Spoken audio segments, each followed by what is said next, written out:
तीन बहनों की लालची भाभी। करिश्मा, रेशमा और मनीषा तीन बहनें हैं। उनका एक भाई भी है, मयंक। मयंक अपनी बहनों को बहुत प्यार करता है, लेकिन मयंक की पत्नी सविता इस मामले में मयंक से बिल्कुल ही अलग है। वो अपनी ननदों का जितना बुरा कर सकती है उतना बुरा करती ही रहती है और अपनी ननदों पर हुक्म भी चलाती है। करिश्मा, करिश्मा, तुमने अभी तक नाश्ता नहीं बनाया? तुम्हारे भैया को ऑफिस जाने में देर हो रही है।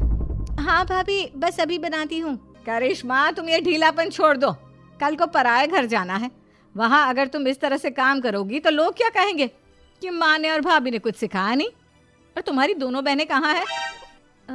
रेशमा मार्केट गई है और मनीषा सो रही है। क्या?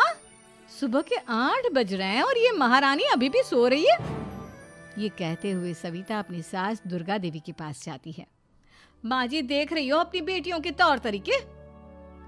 क्या हुआ बहू, सुबह सुबह क्या कर दिया मेरी बेटियों ने?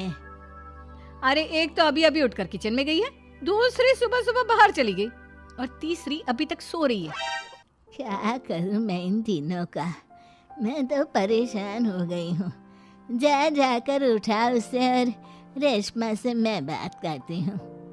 सविता सीधा मनीषा के कमरे में जाती है और उससे कहती है, महारानी जल्दी उठो, सूरज सर पर आ गया है।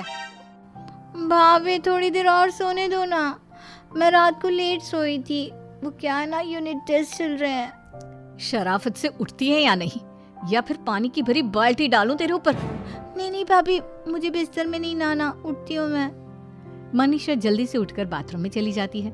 सभी आराम से बैठकर नाश्ता कर रहे होते कि तभी रेशमा बाजार से हाथ में सामान लिए आ जाती है। रेशमा को देखते ही सविता उस पर बरस पड़ती है। लो, आ गई महारानी। ऐसा भी क्या सामान लाना था जो सुबह आंख मलते ही बाजार की तरफ रवाना हो गई?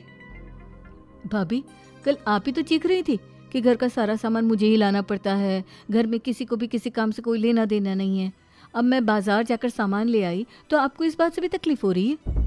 देख रही हो माँ जी, अपनी बेटी की जुबान कैंची से भी तेज चलती है।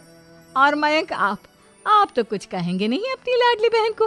रेशमा, अपनी भाभी से ऐसे बात नहीं करते, चलो माफी मांगो। भैया, मैं क्यों माफी मांगू? आप भाभी से बोलिए ना कि हम पर कम हुक्म चलाया करे।